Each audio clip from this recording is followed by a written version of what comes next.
Welcome back to the arena number 008.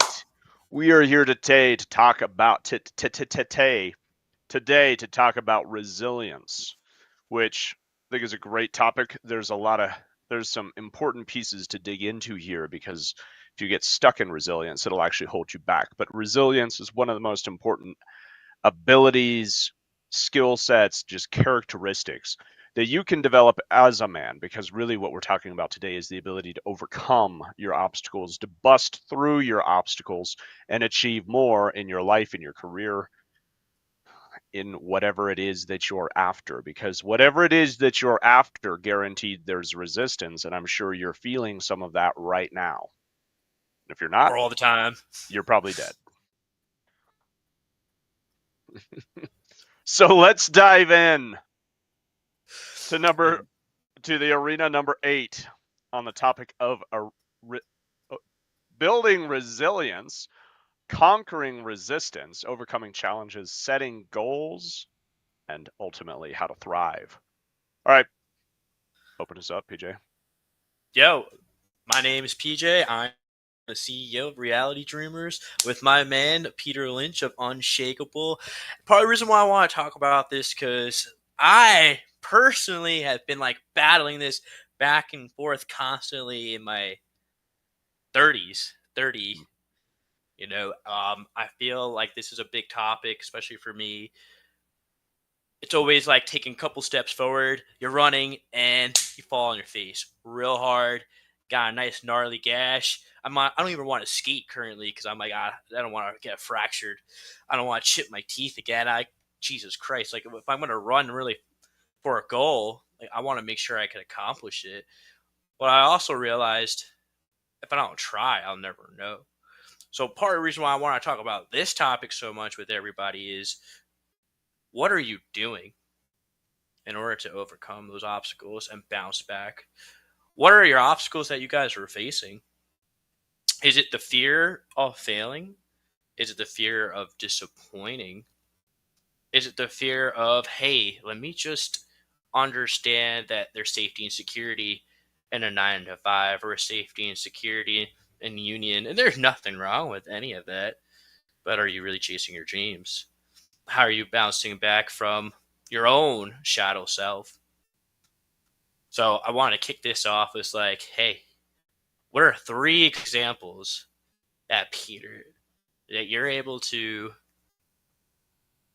build your resilience, fight those demons that you do either on a daily basis or that you do on like maybe a weekly basis or a monthly basis? Like, how do you fight the dragon? Every fucking day. That's the only answer.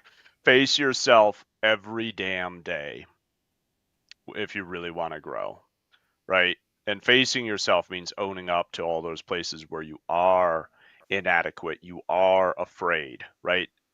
Facing yourself doesn't mean you look in the mirror and you do just a bunch of positive self-talk and they're like, oh, it's great. Now everything's roses and daisies, because it doesn't work that way. If only it did. All those tapes that sold out in the 80s, we would have a different culture that we'd be living in today. But how many people are listening to that stuff, or we're listening on YouTube? And look, I've done plenty of that, listening to these affirmation tapes, 2 hour loops. Oh my gosh, if I listen to enough of this stuff, surely I'm going to change, right? But positive affirmation is not enough. Mm. Because if you're not scraping out the sludge, your clean water you're pouring in just kind of runs over the top of the cistern of the of the of the that is you, the vessel that is you. If you're full of crud, you're not going to be able to hold pure clean water. And whatever pure clean water comes into you, it's honestly just going to get contaminated, right? So I don't say any of this to say don't listen to positive affirmations. It's a good thing, right? It's a step in the right direction, but we can go way beyond that, and that's what we're going to do today. The other thing, and I'm also not saying this to discourage you, because it can be, right? There's a beautiful saying, keep your mind in hell and despair not, right? And that, I think, is one of the most masculine things you can do. is keep your mind in the hell that is the inner state, right? To go down into the dark depths of your own soul and face yourself and deal with yourself as you truly are, peeling away the persona that we want to show to the rest of society, because we as men, right, we're driven by status, we're driven, right, basically the bottom line, men are rated, ranked, and valued by their resources and their capacity, their capability to gather resources, to rise in social ranking, right? That's the bottom line. We could, any kind of arguments on top that anybody might want to make, that's the bottom line. That's how society ranks you as a man, and it's how women are looking at you, men, All the right? time. Women All the are time. looking for emotional stability. They find that in a man who has resources and has the capacity to get more resources. That equals stability. So, all that to say, it's hard to deal with ourselves because we want to put onto the face to the society, to everybody outside of ourselves, that I'm fine. The classic term, I'm fine. How are you doing? I'm fine. That was my mantra for years. I'm fine. I hate A that, really man. enthusiastic voice, you know, I'm fine. Right? Slump down shoulders. Yeah, you look fine. Damn. Right? So get past fine. The only way to get past fine is, once again, to deal with your dragons, to deal with your demons, which means going down into yourself, dealing with yourself, facing yourself for who you truly are, which is pulling away the persona, which is unmasking, which is a whole topic to dive into. But it's a big piece of everything that I do. Interestingly, you and I have not spoken about this specifically yet. But if you look at all our work so far, it's been an unmasking, right, is a big part of that. That's always going on. It's part of the continuous dynamic. Is the unmasking is one of the most powerful things you can do, because then you face yourself, you see yourself, you meet yourself, who you are, where you are. And the key is to do that without judgment, right? Go into hell and despair not.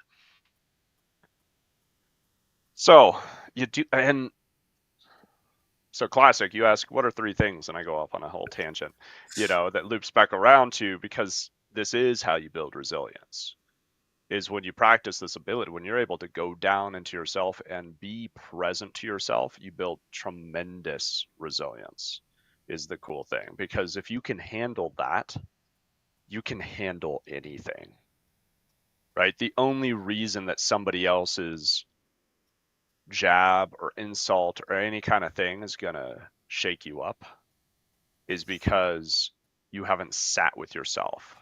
When you can sit with yourself, nobody else can touch you. Because what do they have to say? They don't know Garbage. you. They don't know you, right? But do you know yourself?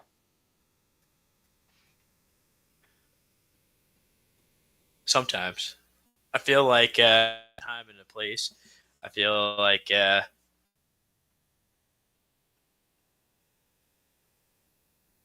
when I'm in the gym, everything flows, but I'm not thinking at all at the same time. Hmm.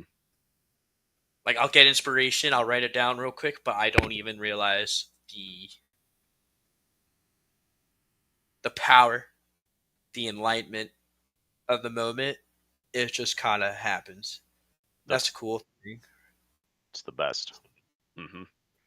But like, for instance, I've been challenged lately in dating, and I've been wanting to tell people more questions and cut through this bullshit of what media and society has cultivated of who we are. So, for Uh-huh. instance, I've been asking people like, I don't want to know about your career.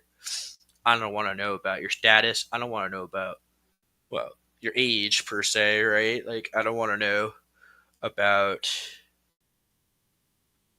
what's the other one? How many pets you have, your family, none of that. That's I want to know, how do you feel about yourself? What passion drives you? What are you cultivating? What are you Hmm.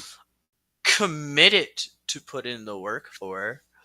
And I got a lot of interesting responses. But We're on a match. with that, Oh yeah, yeah. People just don't. They get so afraid of talking about who they really are, or they beat around the bush. I think that I think that we're deeply afraid of that in general. Speaking about at a societal level, because we're deeply afraid that, well, if I open up about who I am, I won't be accepted, I won't be received, I'll be judged as not good enough, as inadequate somehow by the Mhm. standards that we've set for ourselves, which some of them are deeply biological. And I just think, well, we're never going to get around those, no matter how much we might want to philosophize about them. Best thing you can do is come to understand them, and with understanding comes the ability to go beyond. But if you never understand and acknowledge it, you will never surpass it. So that again loops back around to our own shadow state, our shadow self. We'll never surpass our shadow self if we don't come to understand our shadow self, embrace it, and heal it, right? So we don't get to surpass our weakness until we've acknowledged and owned our weakness. Would be another way of looking at this. Because if we don't understand it, it'll right. If you don't understand something, it'll just bite you in the ass continuously. Exactly. It'll just self-perpetuate into oblivion, and that then can become the experience of life. And then it starts to feel like, wow, I need to build resilience. And this is the bit of a, the segue into resilience then becomes, well, actually, part of it is your identity is caught up in being resilient. And that's a trap, right? Your identity should never be attached to resilience. Resilience is a vehicle to carry you beyond. But if we identify with resilience, well, then I've always got to find something to be resilient to. And that's exhausting.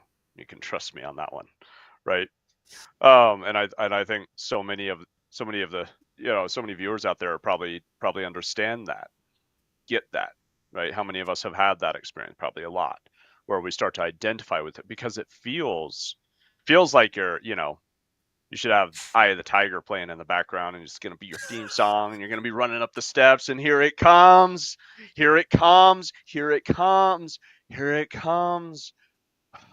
Is it ever going to come? Right? Until you just burn out and give up. Because if you're always looking for something, you're at the mercy of it, and you're actually becoming a victim to that. So resilience is important to be a part of your, because the important thing, this connects to the goal setting we'll talk more about, possibly. Depends on where we go with our rabbit trails, right?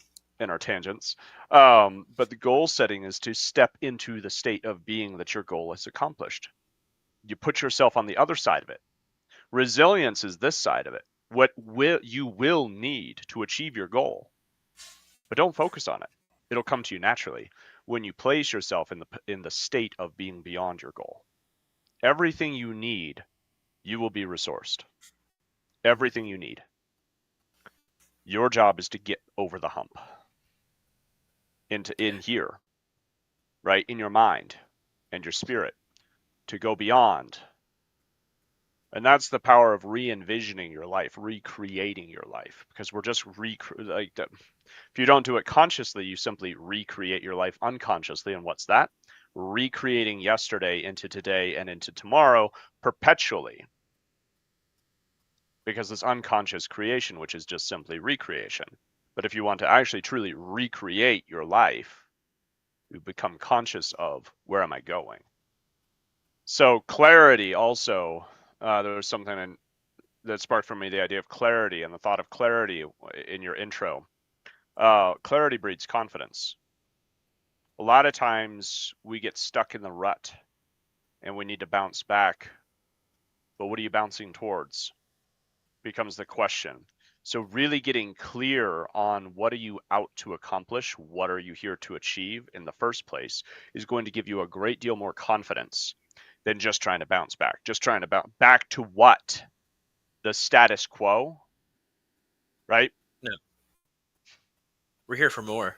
We're Mm-hmm. here to strive for success. We're here to strive to be better, and we already have it, right? I think this is one thing I'm continuing to work on and realizing that me, you, and so many of men and women out there is it's in ourselves. We already have abundance. It already is. Hmm. And we have to watch out when we say we're recreating ourselves, right? I think it we already did. It already is. Yes. That's kind of like the state I've been in. I for instance, I recently just decided I'm not gonna drink anymore.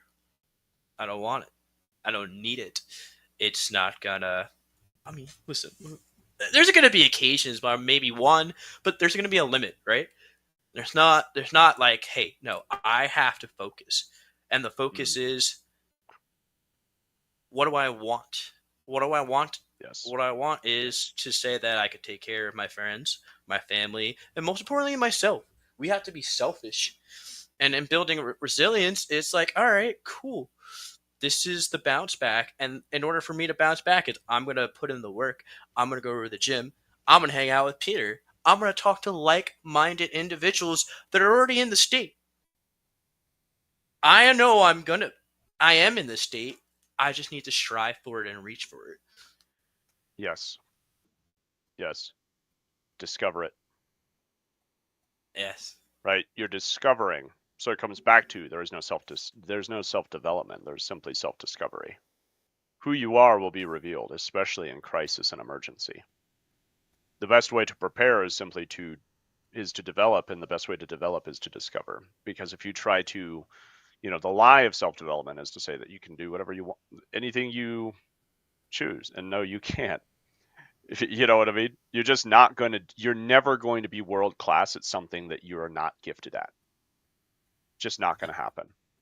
I don't care how much determination, discipline, and motivation you pour into that engine, it's never going to go there, right? It's just not going to work. You've got to find what you are, right? You're not going to, are you a long distance runner or are you a sprinter? Different body types, different natural giftings, you know, those lean, lanky, long distance runners are never going to win a sprint, but they can dominate in those 100-mile runs, which sounds like purgatory to me, but more power to them, and if I'm going to run at all, it's a sprint and that's about it. I hate running. Same, bro. uh, yeah, high five to that. you you runners out there, just hit unsubscribe. Like, wow, I can't believe these guys don't run. What's wrong with them? And we're sitting here going, what's wrong with you? I don't know.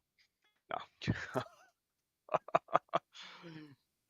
My wife likes to run. I get it. Some people do, just not me. Bless her. All right. Bless Yeah, I know.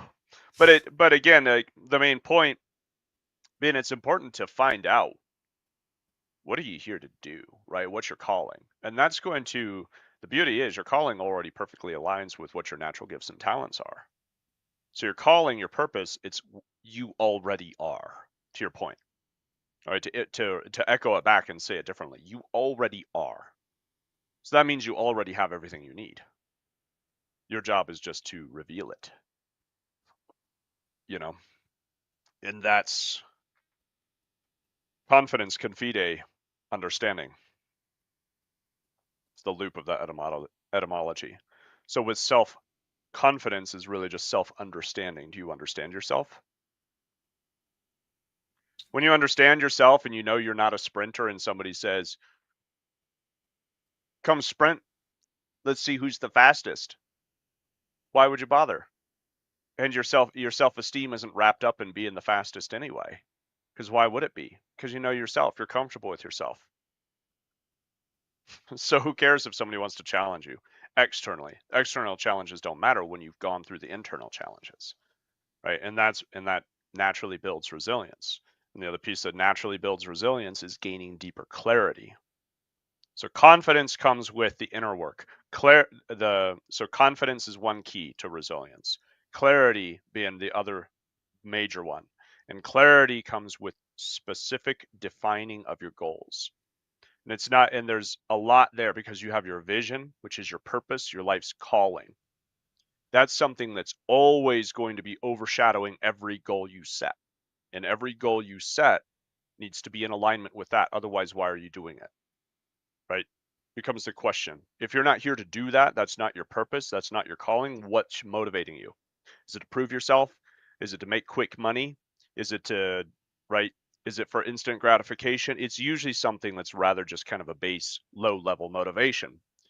But your calling is something that will always speak to you and you'll find fulfillment in. So every goal you set in alignment with your calling and your purpose, your life's vision, and get very clear.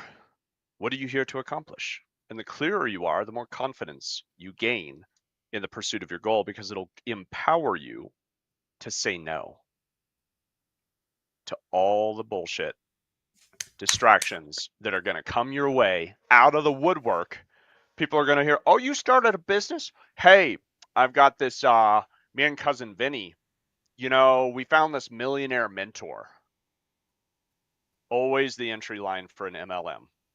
We found this millionaire mentor, and it took us a while to finally convince this couple. They're both they retired at 30, and they agreed to mentor us. I could connect you if you're driven, if you're motivated. Yeah, get lost. What's the business? Well, it's stuff, because they won't tell you because it's Amway.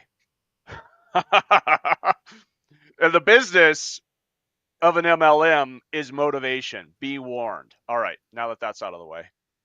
They don't sell products. They just sell motivation to their downline to get more downline. That's it. Start a real business. Pursue your calling and purpose. Don't let some other jackass come along and try to derail you from your calling and your purpose. And I'm guilty of that so many times in my life. I got into day trading because I thought, this is how I'm just going to make money. And I justified it to myself by saying, well, then I'll use that money to grow my purpose. I just never got anywhere with day trading because I hated it.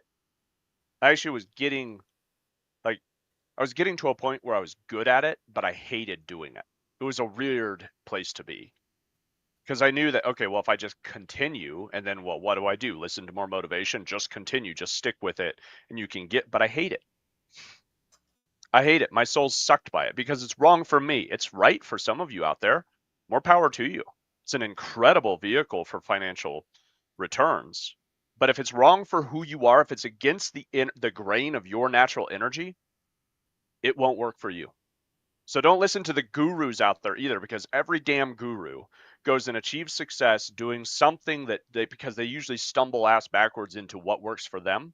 And then they turn around and with hindsight blindness, they say, oh, well, this system would work for anybody. Look, my 8-year-old nephew built a website using ClickFunnels. Everybody can use ClickFunnels, right? And it's always the same trope, and it's always with the same self-deception, delusion that, well, if it worked for me, it will work for everybody, but you are a unique individual. So find what's going to work for you, and then find somebody that has a system that resonates with you that you can model, but don't just blindly imitate. Yeah, you gotta sprinkle who you are. You gotta sprinkle yourself and be authentic about it. Don't just go for a goal or a vision, but then you half-ass it. That's gonna get you nowhere, and then you're just gonna fall on your face yet again. And you're gonna be, oh, what did I do wrong? What you're doing wrong is you're not being yourself, and you're not leaning into your gifts. Yeah, 100%. If you're half-assing it, you didn't want it in the first place. But I wanted to circle back because I think a lot of our viewers don't understand or not sure how to find out more about themselves, dig into who they are. I think Which, a lot of us, they struggle. by the way, when he said viewers, that's all of you watching, and you can comment in the comments. It's like magic.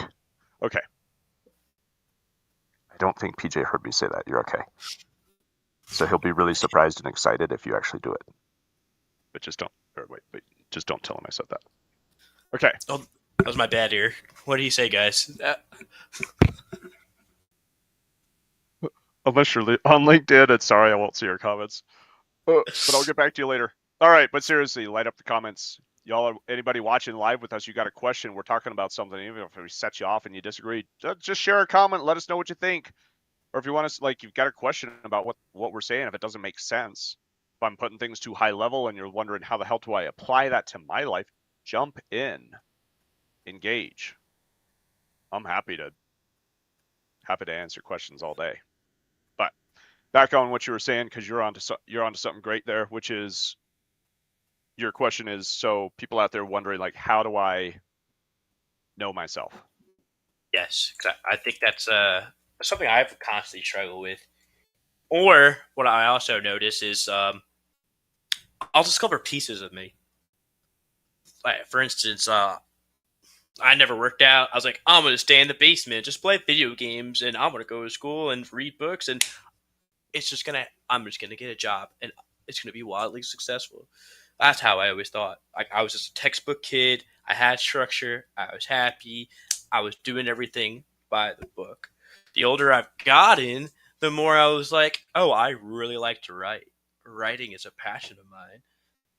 Now, unfortunately, I followed like Edgar Allan Poe, Charles Bukowski, a lot of amazing, gifted geniuses. But what I was doing is I was reading their work and I was being in the state of being of depression, alcoholism, substance abuse, and I wasn't able to figure myself out because I was just trying to live their lives.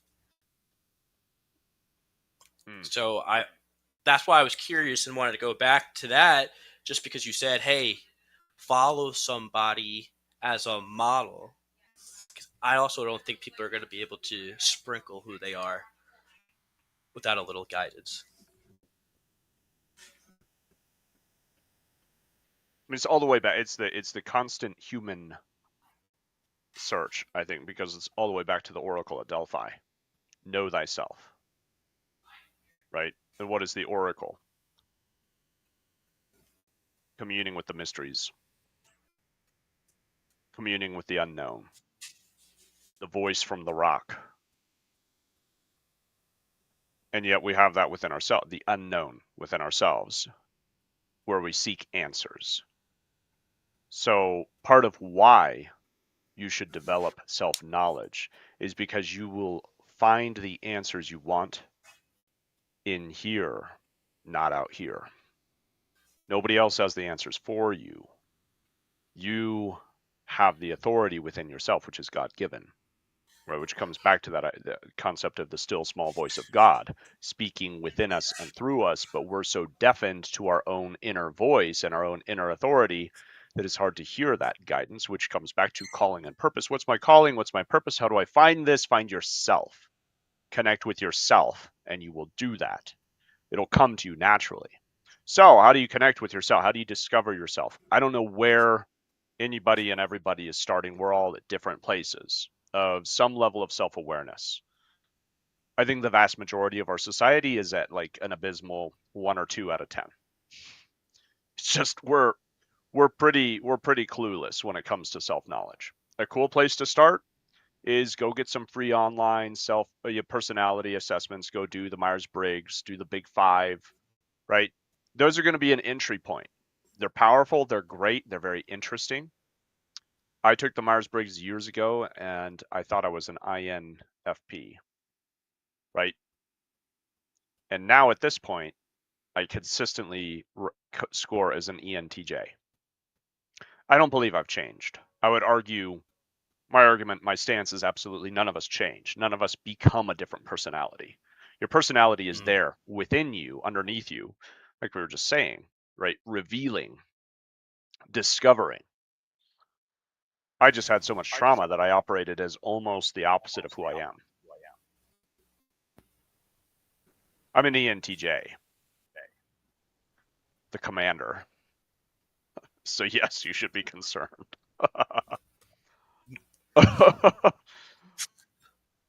And my life was miserable when I didn't understand myself because I was constantly working against myself and constantly putting myself in situations that were wrong for me. But I felt insecure. I felt uncertain.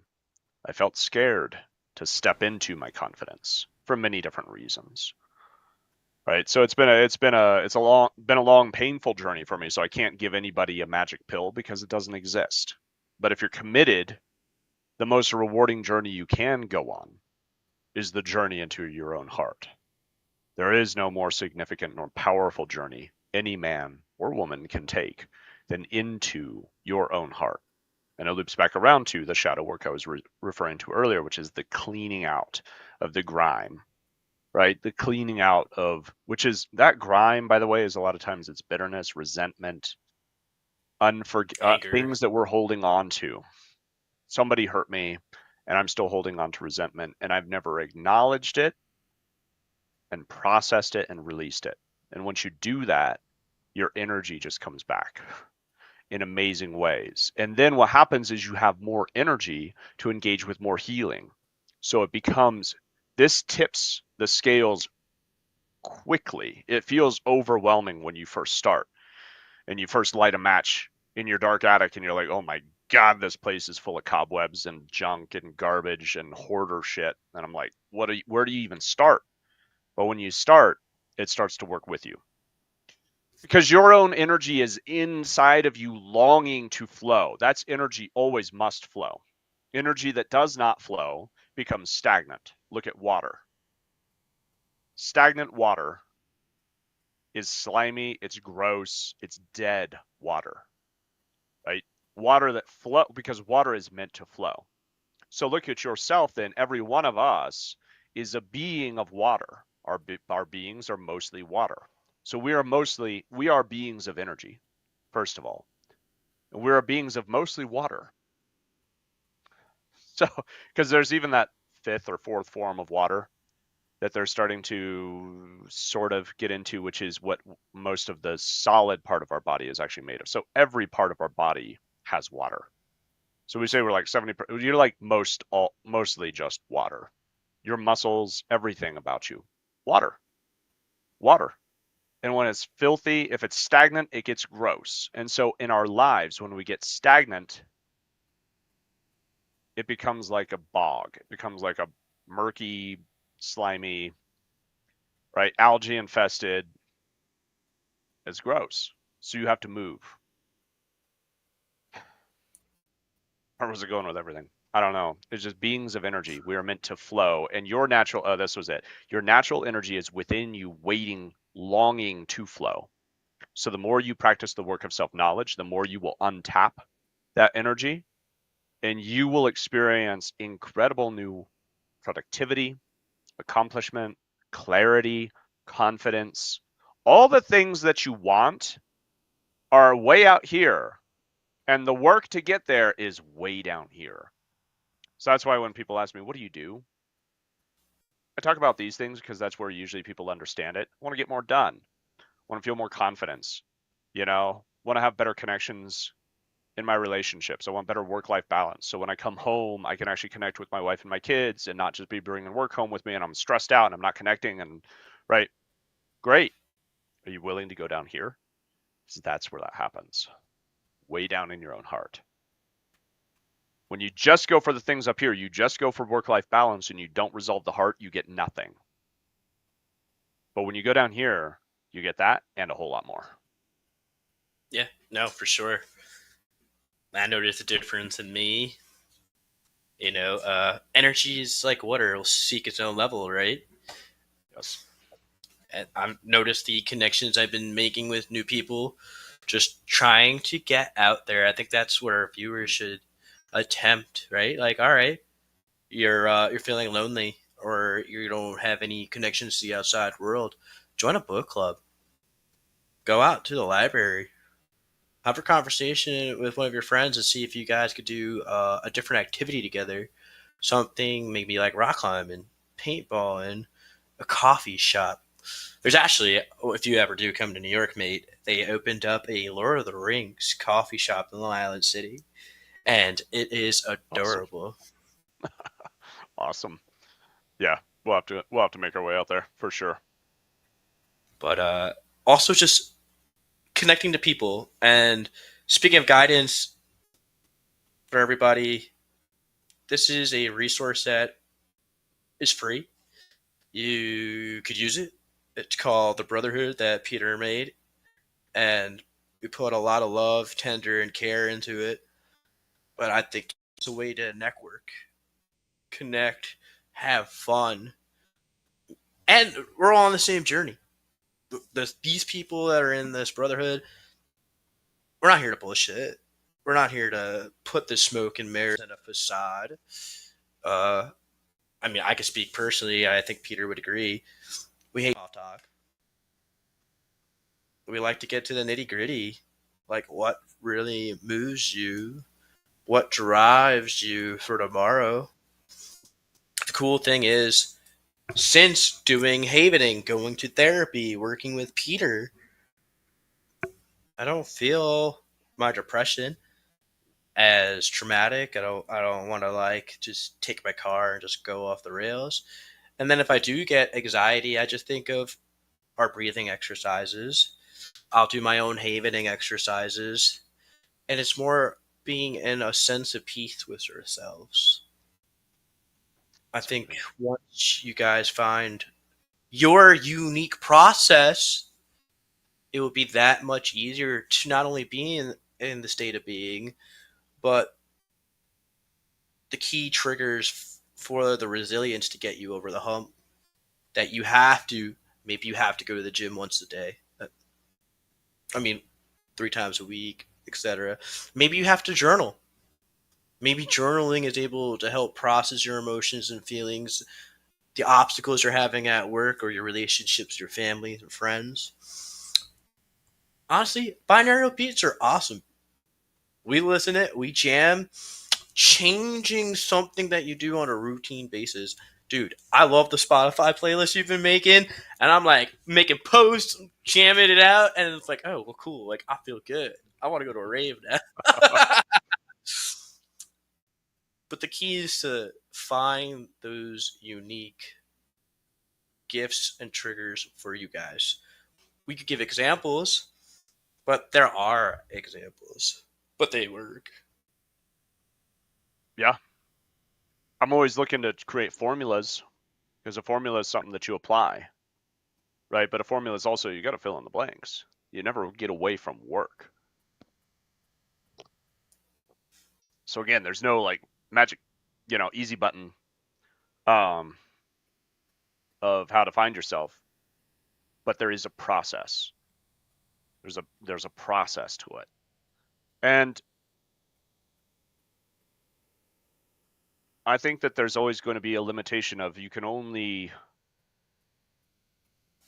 get so far in that journey on your own.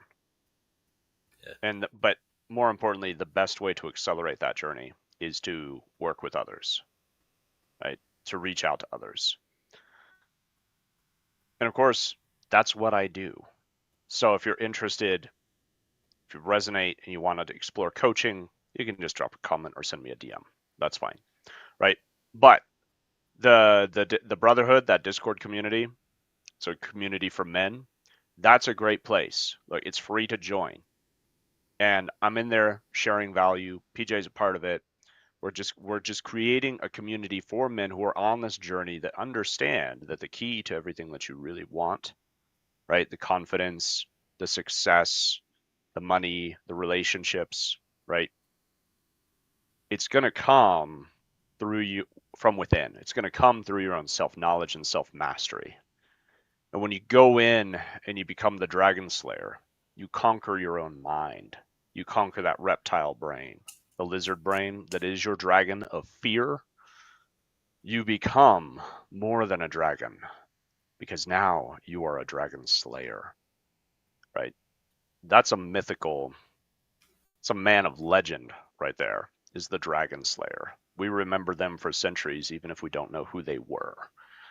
You know, is the dragon tale, the dragon slayer myth, and we get to live that out in our own In our lives today, and it has nothing to do with someone external. Doesn't mean that, oh, now we got to go take down feminism or Trump or anything else that happens to be your little trigger burr thing. You feel like, oh, I got to go take this thing down. It's nothing to do with that. It just means conquering your own fear, and your calling will reveal itself to you. And it usually has nothing to do with activism, thankfully, because activism is a major distraction that is a waste of human potential to actually accomplish good things and lift each other up, right? So join the brotherhood and just step in. And what's going to happen is you're going to be part of a community that is steeped in the practice of self-knowledge. So it becomes a part of your life, a part of your being. And when that happens, things take off, right? When you can. So another great quote, Irish poet, forget his name. So terrible of me. I'm the worst quoter because I always forget their names. I was like Keats or something. Anyway, he says a man should be like tea, his real strength coming out when he gets in hot water. Damn, I was kind of hoping cold water, but I like it. I can mess with it. Yeah, you get yourself in fire and pressure in difficult situations, and so that comes back to also this aspect of resilience. Remember also that the challenges that you're going through, the pressure in your life right now is forming pearls that you don't see yet. Wow, it was wonderful, bro. I couldn't agree more. I also think like it's a gift. Like it's something that a higher power slash God gave you these trials and tribulations because they knew he would overcome it. He knew you would overcome it. Um, you have to face it, and sometimes we put ourselves in those situations, and it happens. It's poor choices, but it doesn't define us. It just means that we have to pivot that perspective, change your perspective, become in this state of being of what are your goals? What are your aspirations? What are you here for? What do you want? What are you thirsting for? Where's your desires? And I want to just say like something new that I'm doing. It's a little out there, but I'm having fun with it. I'm having fun with it. So like, I take showers at night. I take cold showers, but before go in the shower, I get naked. I do my hair. And I'm like, all right, today was a great day. Tomorrow's gonna be better. We're gonna make some content. I'm sexy. I'm losing weight. I'm confident. I do a little dance, and I've been high fiving myself, like you've been saying, in the mirror. And I'm like, this kind of feels cool. Like, all right, Mm-hmm. man. I'm feeling more in love with who I'm becoming, what I am, and the Yes. changes that I see that are revolving, uh, working with you. Just I try to articulate myself. I try to think before I speak. Mm. I try to just realize that everything I'm working on is for me and others, but I'm putting me first, and that's something I never did in my 29 years of living.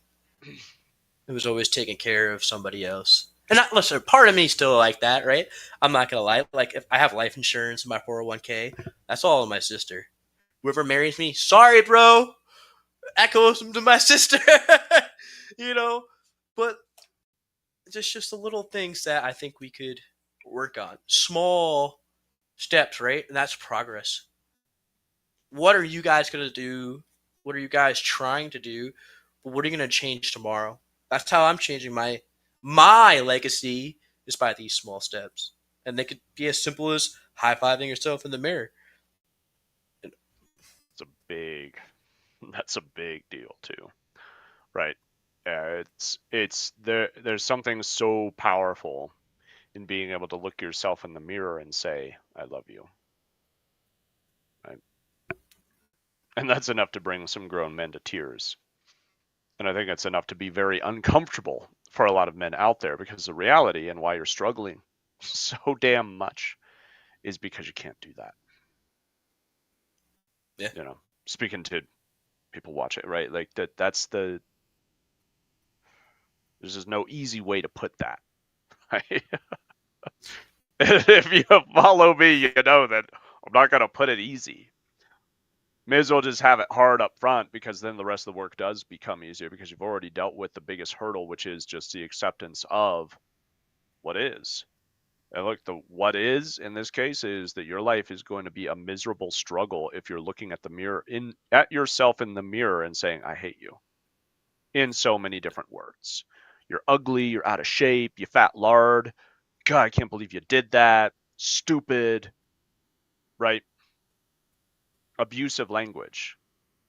If somebody else talked to you that way, you'd probably want to get in a fight. Or if somebody talked to your kids that way, for all you dads out there, what would you do? How long would you accept that? So why accept that with yourself? Because ultimately, you as all the fathers out there, all the dads out there, you are setting the example. Your inner dialogue will become your child's inner dialogue. So get on top of yours. And that, then, PJ, with what you're saying about being selfish, that's where it matters. Because that's what we neglect. We neglect ourselves because we think, well, I'm just here, pay the bills and take care of my family. Yes, that is a part of your job. Every man, part of your job is to be a provider. That's why it's within you, the desire for success and achievement is because it's part of your being. It's part of the meaning of your life, but it's not the meaning of your life. You must go far beyond that. One of the greatest gifts you can give is to change your own inner dialogue, because then that's what you pass on to your children. When you take that up, when you turn that positive, you're giving them a gift that no one can take from them. But if they grow up with a dad who's self-critical, guess what? You only give what you have. You cannot give something you don't have. So if you only have self-criticism, you're going to give self-criticism. You're going to give criticism too, despite all your best intentions. So that again is why I harp on and hammer on the topic of shadow work, is because if you're not willing to face yourself, you're going to make your kids face your shit. That's the reality. Every man leaves a legacy. The only question is what kind? Are you going to leave a legacy of self-condemnation, of self-criticism, or of confidence, compassion, forgiveness, and self-love, so that you can be who you're meant to be? For the sake of others, get out of your own damn way, because it's not about you. When you're living in purpose and on purpose, it is fascinating, because it takes a level of selfishness to get in that state. But then you realize selfishness is behind me. Despite ourselves, listen, we all make mistakes. We all have something that is kind of like that, what St. Paul talks about, the thorn in his side, essentially. Everybody has something that's the thorn in your side. Maybe yours is selfishness. Oh, well, get over it. Right? Whatever it is that's the thorn in your side, that is the weakness that afflicts you, at some point you've just got to look it in the face and say, I might never conquer this, and it's not going to hold me back. I might take this thing to the grave, but it will not define me. Oh, I see where you're going with that. All right, Mm-hmm. that's dope. That's fire. Well, speaking of, what are your dreams? What are you striving for, Peter? What I'm striving for? Striving is an interesting word too, because striving is kind of like attracting. It's like, oh, I'm striving puts it into a place where it's away. So All right, I'm sorry. What I'm is? not. You don't need to be sorry. Damn, I've got to think this through. Please don't go into that state about it. That's something that's always driven me nuts working with people that get into NLP. Is they get over fixated on, well, now you've got to, if you say it wrong, oh, you just gave yourself bad programming. Oh, it's like, God damn, chill the fuck out. It just live. I thought you did NLP so you could be better, not like, did I say the wrong thing? Oh no, right? Like, good grief. So, So how about I mean, yeah, we're just gonna call it out so we can, mostly so we can yeah. explore it together, because I think that's where the significance happens, and ultimately, it's for you to find what is the wording that actually unlocks your own energy. Each one of us will find that there's certain words that are going to resonate with you and you'll connect with, and there's other ones that'll fall flat for you. Striving might be connecting with some of you right now. Mm. Don't take what I said as then that you can't use that word. Strive all the more. I think striving for greatness is always important. So I don't eliminate words from my vocabulary, because I think striving is a good word. Because it's just interesting to explore it. There we go. All right. Thank God. But like, you know what I mean, mate? Like what are you creating? What is Peter Lynch's legacy? I just want to I want the viewers to have an idea and an example. I think that the way you speak, your the way you're serving others has been phenomenal. It's been an exponential growth, and people need to know more about you. Well, again, I practice what I teach. A lot of times I just teach what I found through practice, school of hard knocks. And one of those is the remember the day of your death, right?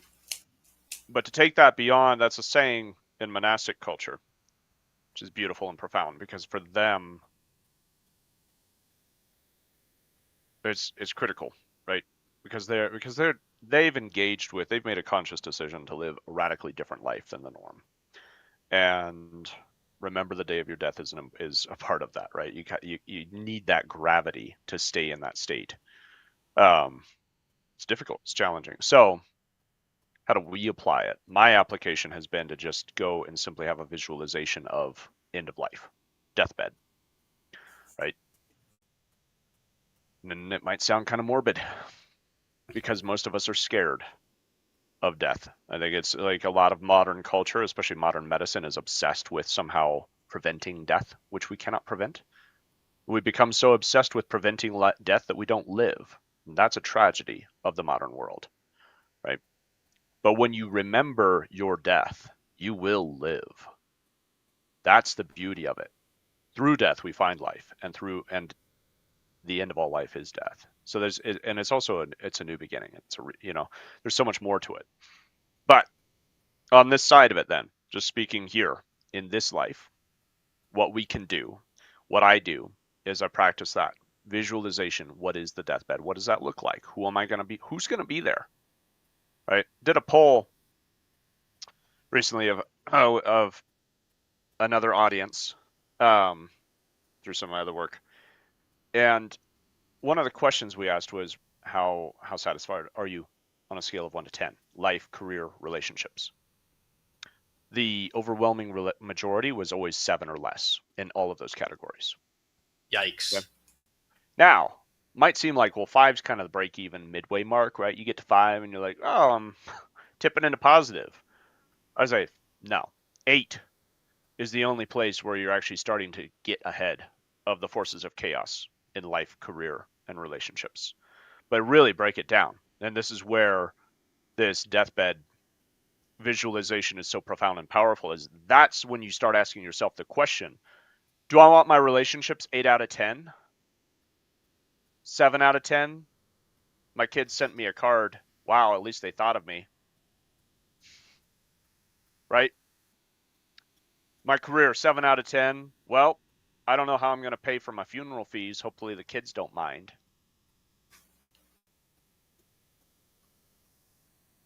An 8 out of 10 life, and you're sitting there wondering, what more could I have done? Oof. Gnawed and consumed with the regret of actions untaken. All right, condemned by your own cowardice as you look back through your life and see these are through the corridors of time. I see the crossroads of these events where I could have gone this way and I went this way. I chose the path of cowardice. I chose a path of weakness. So You can't go back and change it, but you can move forward. And going into that future is a place where it just brings a whole nother level of just clarity and focus. So back to your point, cutting out drinking, right? Or just whatever it is for anybody out there, as you're listening, you're watching it, you just know there's something in your life right now that you're abusing to numb the voice of your higher self, right? You go to your deathbed, you do this visualization, that shit's going to go because it has no place. You're not going to go to your deathbed and be like, well, I'm glad I numbed myself my whole life with the bottle because that really helped, because you can't escape it. It all catches up to you eventually. So you may as well Yeah. deal with it now rather than later. Instant gratification and deferred, you know, suffering is one of the cancers of our society, right? So when you take your lumps now, you become an unstoppable force. Because when you can go there and hold that space, then you start to clarify, what do I want? And so what am I built? What's my life vision? Well, what happens for me every time I go there is, how do I want to be remembered is one of the questions that's key. And if you want this whole journaling script, just drop a comment. Drop a comment saying deathbed vision, and I will send it to you. Um, but one of the questions that you ask in this place is, how do I want to be remembered? And it's very clear for me. How I want to be remembered is that people are saying, he called out the best in me.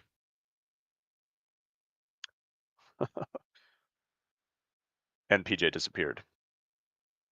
But that is, I'm sure he'll be back among us soon. But yeah, that's everything for me. It always comes back to,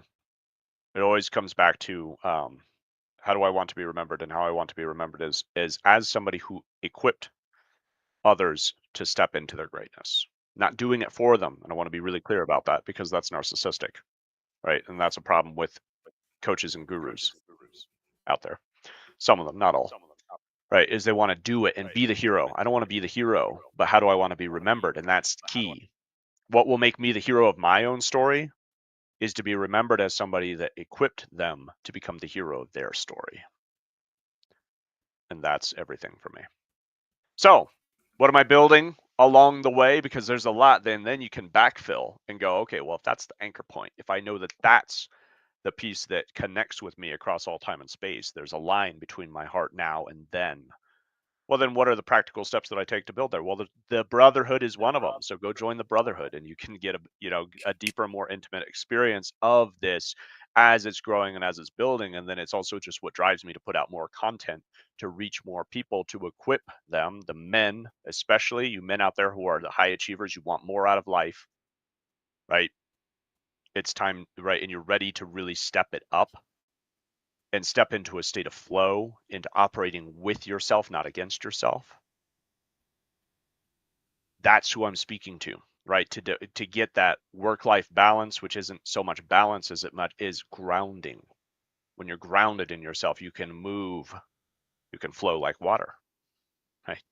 So it drives me every day to be conscious and focused with the time that I have, to apply it, divvy it up amongst the responsibilities that I have, and work appropriately. So I love that because, dude, it's kind of like you're free. You have freedom, and it's fluid. It's flowing. There's no restrictions, which I feel a lot of people in our society do. It's, oh, I'm just going to go to this job. Oh, I just got to take care of my kids. And you're just limiting yourself when there's a whole world out there. Like, I didn't even think about that. Didn't even consider that possibility, Peter. So thank which you. one? The possibility of, like, I'm dividing my time Mm, with your responsibilities, because mm, my from what my understanding is, you're helping your family. You're working with your wife, your kids, yourself, and the people that need the service, the people that need that voice, in order for them to be guided by the light, to be guided by their purpose. to lean into Yes. their gifts. So I love rock and roll, and one of the day of remembrance of your death. This is probably one of my favorite lyrics. Is I was once asked how I like to be remembered, and I simply smiled and said, "I'd rather stay forever." It was possibly my loudest cliche, but felt better than just walking away. It's something that I actually want to get tattooed on myself, honestly. Uh, One of my favorite lyrics of all time.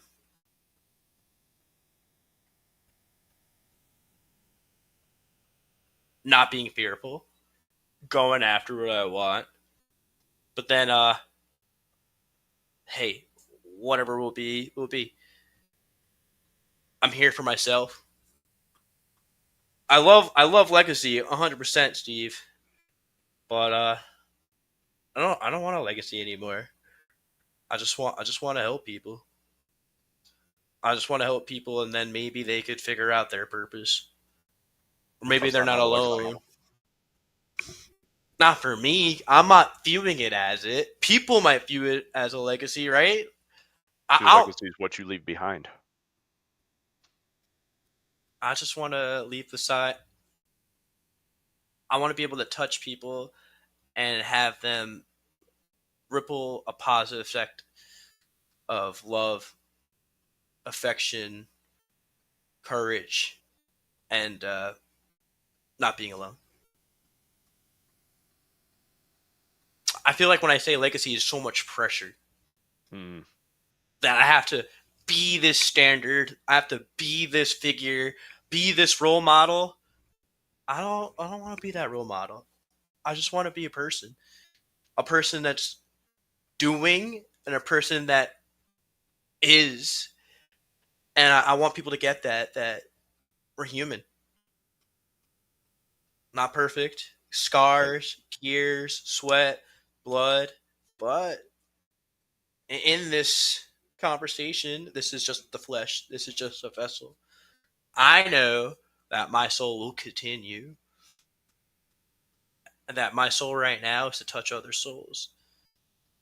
That we're all connected, that we're all here, and it's glorious, and I'm grateful for the moment.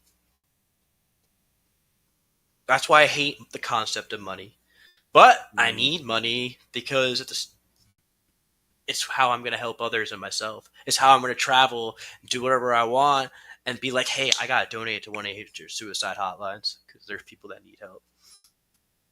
yep. There's people that need us, that people that need our voice. And if you guys aren't interacting, shame on you. It's okay to talk about your fears, your obstacles, your struggles.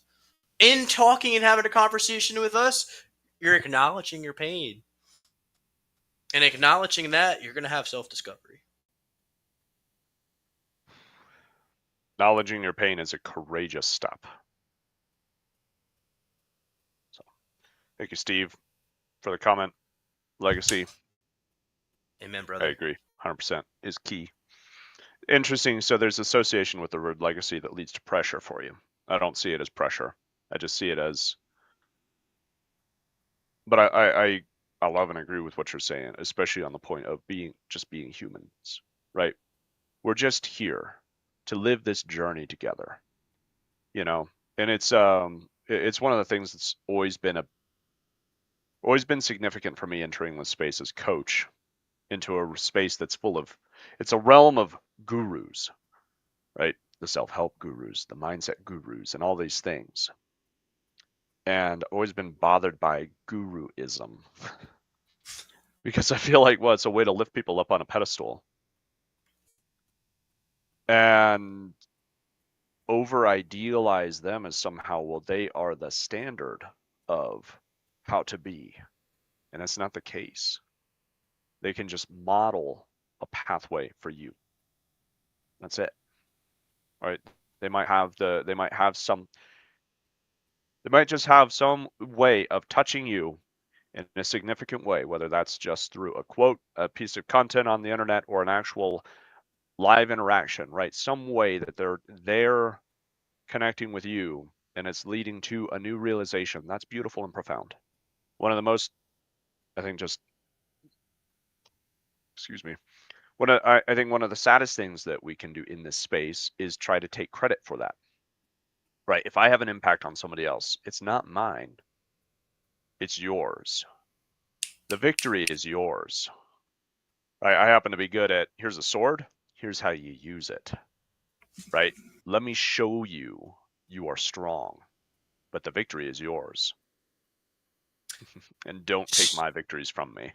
Because you can't, right?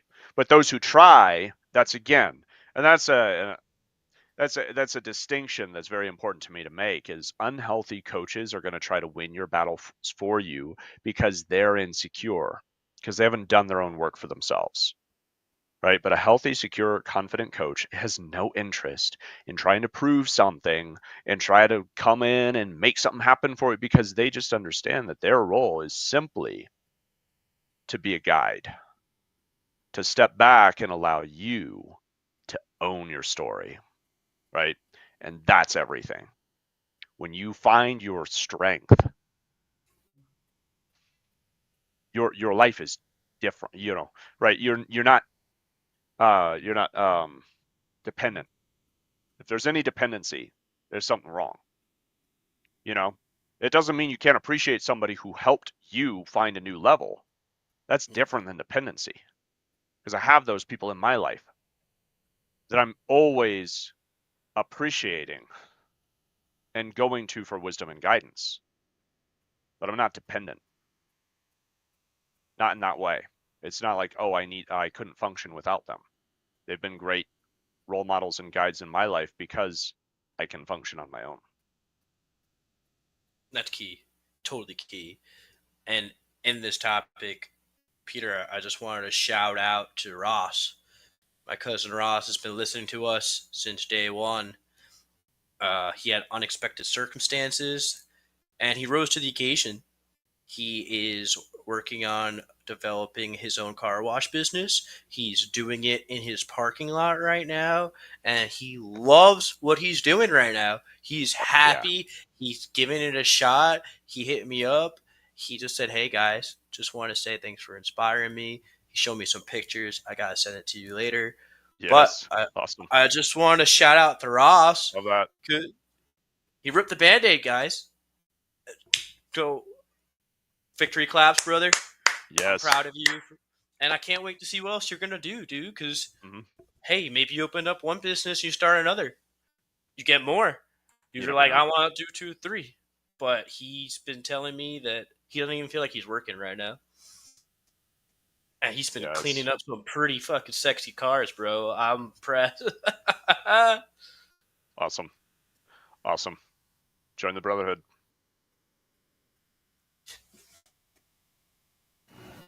Bet the But link's yeah, there. way to get it. I love that. And that's the thing, right? That's the opportunity you have is to realize so overcoming challenges, bouncing back. Something happens to you. The greatest shift you can make is this isn't happening to me, this is happening for me. This is opening a new opportunity. This is opening a new doorway because too often we get fixated in the little box that we live in. Got my job, and my job gives me stability and safety. Since when? Right? How many layoffs?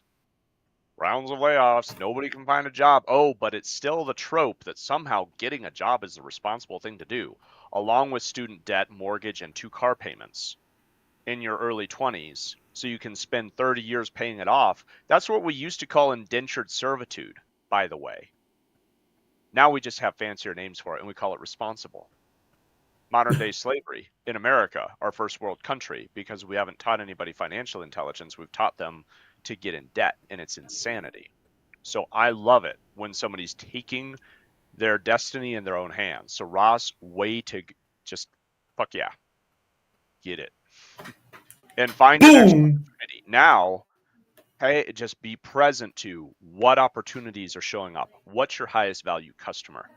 Is it exotic cars? Because you might have an opportunity to dominate by being an exotic car detailer. Niche down, and your opportunity expands. You go through the wormhole, and a whole new universe opens up in front of you, right? Maybe you set up a mobile detailer, because they'll tell you, wealthy people, the more that you provide for, they'll pay a whole lot more for convenience. So if you can bring it to them and they don't have to bring it to you, they'll pay you a whole lot more. And you then all of a sudden you're doing less jobs, making more money. That's Hell hot. I yeah. didn't even think about that, brother. Hell yeah. That's where it's at. Leverage. You go, I mean, you want to be the Walmart of car washes, or you want to be the Louis Vuitton of car washes, right?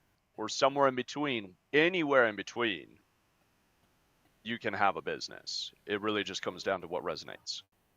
If you're going Walmart, you got to automate and systemize that thing. But if you just want a nice cash cow, highly profitable business that you can run by yourself, go mobile, exotic, high-end detailing and car washing. Take it to them. And then you can just go you and hire somebody to help you if needed, right? And then you could always scale that too. There's scale possibility there too. But I'm just saying, like, because I had that experience as a solo freelance carpenter, getting into high-end contracts was the cool thing. And I was like, all right, this is a lot better than trying to build fences, and I need a bunch of guys to help me. And now I can just go in and do installations and warranty repair, right? And found there's a market for that. So just always be present to what's showing up for you and what can you respond to, and it's just going to open up whole new opportunities. So stoked for you. Ross, way to get it. And again, just like everybody out there, like, that's the way that you take control of your own life. And that's how you become the hero, is when you leverage the circumstances and you don't become a victim to them. You might be in a situation, like, there's always something in your life where you're going to be unhappy with it. Maybe you're looking at yourself in the mirror and you're like, I don't have the body I want. You're looking at the bank account and you're going, I don't have the bank I want, right? You're looking at your relationship, your marriage, you're like, wow, this is like, what's happened? And please get on that sooner than later. That one especially, more than anything else. Like, it's just one of those places where it gets to a place where it's stagnant and it's stale, and then people kind of just coast in a status quo, and then it just bottoms out, falls apart, right? And bad things come of that. So just start practice, like, get proactive. You and only you can change your life. And that happens now. When you make the decision, you take the reins, and you say, I'm going to change my life. I'm going to take control of my life. I'm going to alter the circumstances.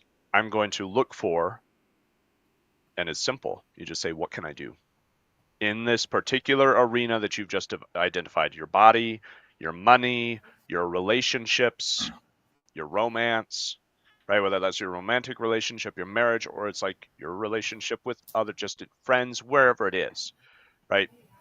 You got your business.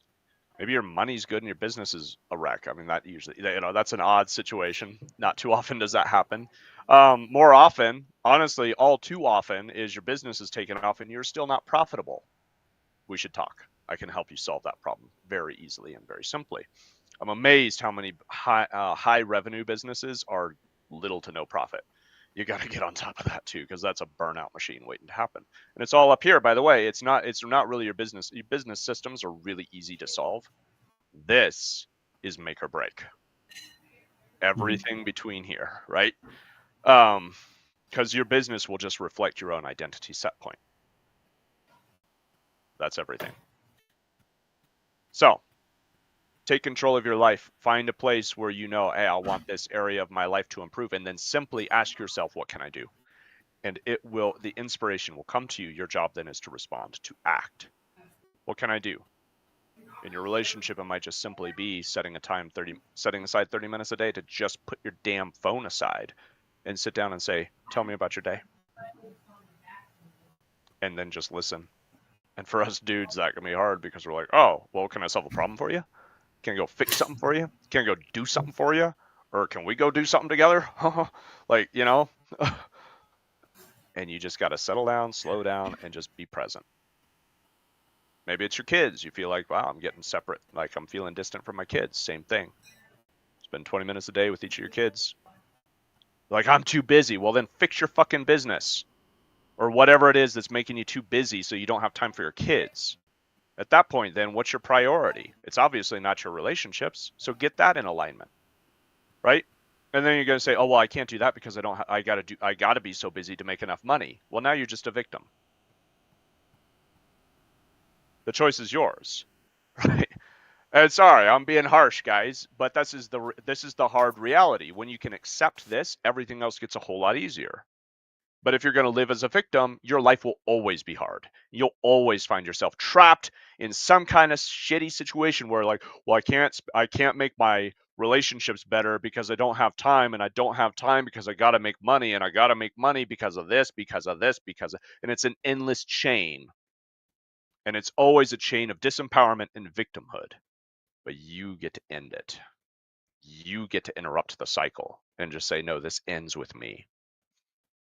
And find an entry point. And that's simply, what can I do?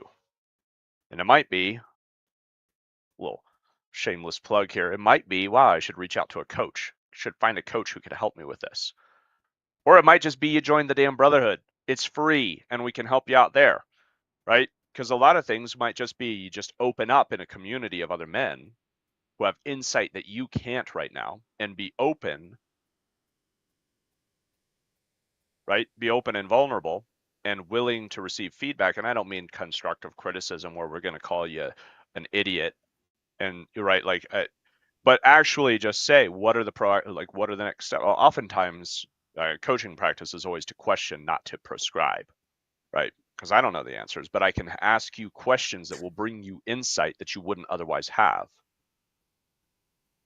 And we can do that as a community in the brotherhood. So that's what I'm saying. Like, let's remove the excuses. That's part of what I'm building. Back to your question, what am I doing? What am I building? Well, I'm trying to build things, processes, resources, etc., that can remove your excuses. You don't have money for anything right now, then just join for free and get the support to start moving you forward and take the next step. That's the most critical thing. Take the next step. And don't be overwhelmed, guys. Like that's one thing that needs to be a statement. You just gotta go slow, but Mhm. start now. Because if you don't start now, you're missing out. You're missing out on opportunities. You're missing out on what can be, and you're gonna regret it. And I have to say, like, I can't believe it's like 30 is here. It flashed before my eyes. Not that I wasted my 20s, but I could have done maybe some things differently. But at the same time, I met the people that I was supposed to meet, and they've guided me to the people that I going to be with further down the line. And it's just changing what I'm doing, changing my routine. Stop thinking life is a party and start just living. Yeah. And on that point too, nothing is wasted. Mm. The most detrimental place you can go with any of this, and I know that I lay out some things hard and heavy. My point is not for any of you to go to a place where you go like, oh man, I've wasted time. We've all wasted time.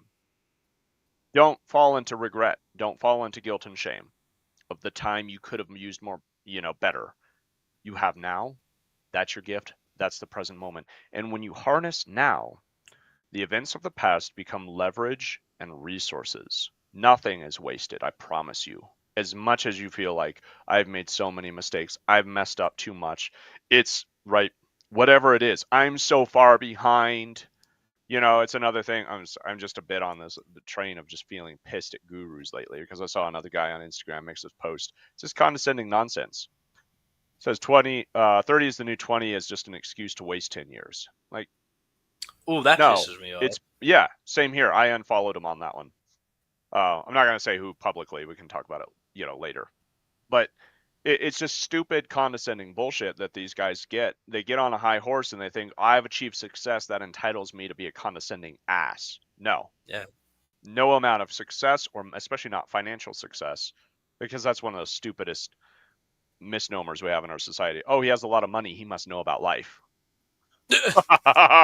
Right? No, he might know about money, or he might just fall into it unconsciously. Like that same thing with a lot of athletes are not good coaches because they're just good at playing the game. They're not good at helping you play the game. That's an Mm. interesting nuance, right? That's why Tim Grover, who was the coach of both Michael Jordan and Kobe Bryant, was not a basketball player, oddly, interestingly, right? So that's another classic misconception about coaches. I've got to be the best at the game before I can coach anybody else. Absolutely not. If you feel called to coaching, no, right now, you're probably not going to be the best player. Because if you are the best player, you shouldn't be the coach. You should be out there playing the game. That's your gift and your calling. But if you're like me, you're not the best at the game, but you're damn good at helping other people be the best. That's your gift and your calling. Don't waste it. Right? And don't waste time thinking, oh, well, I got to build up my success track record first and then I can coach. Just start now. Right? And as I said, don't waste time. Don't regret any time that you think is wasted, because nothing is wasted. Is the beauty and the grace of God in the dynamic of repentance. And repentance, once again, means a change of thinking, a change of direction. So when we leverage this present moment, which is the only moment that we have, and we say, I choose now to take control of my life. I choose now to shift the direction of the course of my life. Everything in the past is transmuted.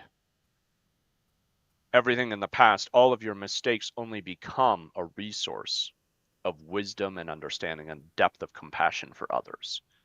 So nothing is wasted. Dude, And I'm you're talking fired like up. you're turning 30, or are you turning 31, or do you not want to say oops, I'm turning 31 in a few weeks when I 31? see you, brother. All right, Yeah, all right. Yeah, yeah. yeah. I mean, listen, I have life experience that some people haven't had. Most of my friends 100%. have babies or are about to get divorced, and I'm like, I got Yeah. to go to Japan. I went to Australia. I'm looking at houses in Costa Rica right now. All 'Cause- right.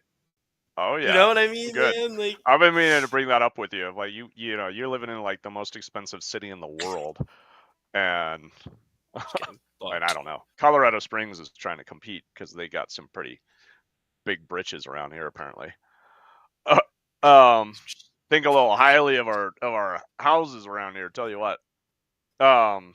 Anyway, but yeah, man, I'm all about just go find a new opportunity. Where else do you want to live? Because I mean, your home might not be your forever home. Like the home you grew up in. I didn't really have a home I grew up in, so that's advantage, disadvantage, whatever. It's just a resource. It's a resource for me now. How many countries have you been to? You mentioned Portugal as well, right? So Japan, Australia. You've been over to Europe. Yeah, all over Europe. I think over 10, mate. Yeah. Which Yeah, no. continents? Oh, God.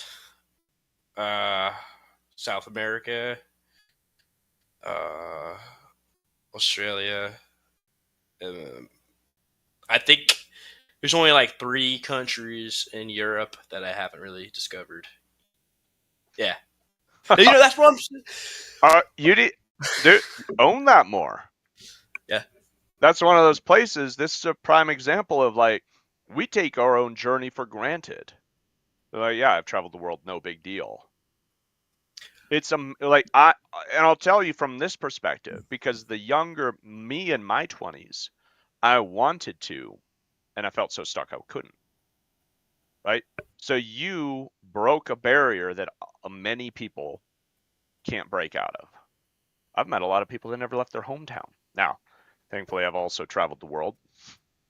Um, for me, the challenge, like the timing and the shift was interesting. But yeah, I think the only continents I don't have is South America and Antarctica. So I have to get down to Antarctica at some point, and we're definitely South America is in the works right now. Fuck So, yeah.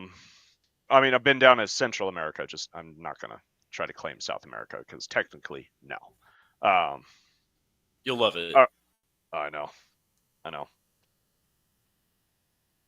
But yeah, dude, I mean, it's freaking awesome. Right? You've done. That's the thing. It's like we look back at ourselves and we think, oh, I haven't accomplished enough because I'm comparing myself to some other standard, but the only standard is you. Mhm. I gotta And what? remind myself that, you know, I'm looking into New Zealand heavily. New Zealand's been Mm, on my mind for the last 2 weeks. They're booming in construction still, so I'm yeah. like, all right, cool. I could do the arena, I could do my podcast, do Yep. construction, and I just feel what I would like us to do is break these norms of what movies, media, and family, friends say. Like, oh, this is what you got to do. Why don't you have a house? Why don't you have assets? You know, oh my God, if you do this, you might not have insurance. I don't give a fuck anymore. I don't. I want to see what's out there. I want to go surfing with koalas. Uh, Yes.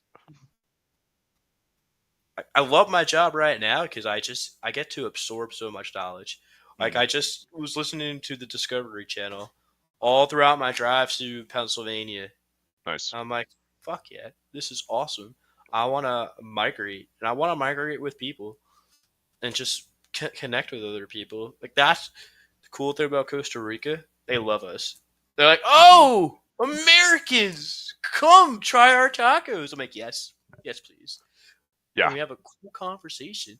But like the plantations, the pineapples, the coffee, it's just everything's so fresh. There's spice. It's not processed. They Big don't have yes. the FDA poisoning their own people. Come at Yes. me, fuckers. Careful, Clinton might be listening to this shit. Yeah. My God, I But saw some great memes of Hillary hitting the West Coast. oh my lord. That was awesome. That made my day. Seeing Hillary Clinton blowing up a storm. I love that. When isn't she? When isn't she? Ugh. But yeah, yeah. I love the travel, the opportunity that lies outside of your known is everything. And it doesn't mean that you have to move. It doesn't mean that you have to leave your known behind. But it is interesting. Abraham was called out of Ur, you know, in the Old Testament. He's called out of his father's land because he's to start an entire new legacy and nation, a whole new people. You don't get to do that living in the old place where everybody knows you, everybody's used to you. You know what I mean? So, I mean, also for everybody listening, part of the journey of self discovery, I promise, like, it is easier to do with a break from from the known. It doesn't mean cut. I'm not saying like you have to leave the people you love or move away from all the people that you know. But if you want to get to know yourself, you're going to need to, it's really good to just take some time away from all the people that know you now. Because the Yeah. people that know you now are used to the you now. And if you were like I was when I was fine, right? Not okay at all, not good, I'm fine, right? Everybody was used to me being fine. So if I'm going to be good, well, I'm not fine. Wait a minute. We don't know the good Peter. We only know the fine Peter. And now it's who's this great Peter because we only know the good Peter. What are you doing? Right? It's a continuous journey. So surround yourself with others that are growing. And that is key. Join the brotherhood. Yeah, word. But Honestly, fat. static mindset is stagnant mindset, which is pond water. Don't want to be around that, right? And again, practice the compassion. You don't need to judge people because they have a stagnant mindset. Your job is to just go develop yourself. Yeah. And they may or may not join you on the journey. Don't get attached to it. Because if you're attached to trying to bring them along on your journey, you're going to say, woo! Not so much. They'll just, I yeah, think just own it's your cool to journey. run. It's cool to run away. Like run away. All right, cool. It didn't work out. Find something new. Go somewhere new. Who Mm-hmm. gives a shit? Yeah. No, it's like, oh my gosh, you might fail. Awesome. I hope Yeah. so. And Oh, I really do. I really do hope so. it's good Because that's for how you. we grow. Yeah. Yeah. So another interesting thing on the recent polling was survey was that the majority of people are looking for help with the future. All right, topics that actually ranked lowest was overcoming fear of failure. I thought, oh, that's going to be a big one. We're going to Yeah, have a same. lot of people saying, I want to learn more about how to overcome the fear of failure. In that survey, the majority, 50%, like 51%, there was two subsets in that 51%, but the overarching theme there was about the future, defining the future and achieving the future. That was the theme. So I'm curious too, anybody watching this, what do what's more important to you? What do you want more support in? Overcoming Mm. fear of failure, conquering self-doubt, building your confidence. And these are all separate. Those could be lumped together as kind of like inner work, or is it more in the realm of setting a clear, like getting clear and clarity on what you really want?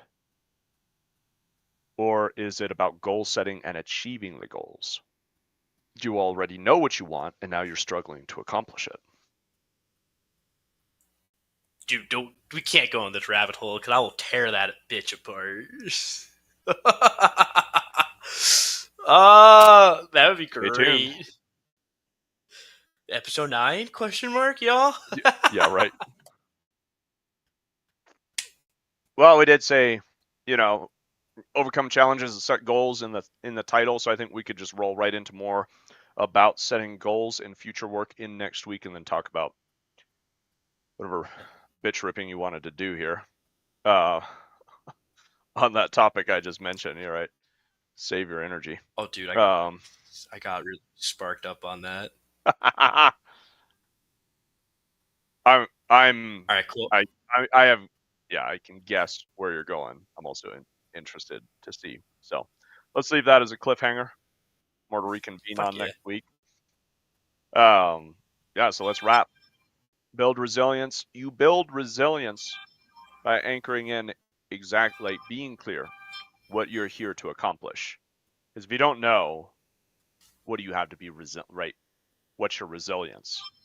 Resilient of a dead end job, of a meaningless life, of a repetitive.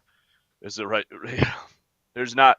There's nothing to inspire resilience in an uninspiring life. Where do we find the inspiration? Deathbed visualization, guarantee you, will give you a lot of inspiration. And it sounds reverse, it sounds backwards, and it might sound threatening or scary, but it's so powerful.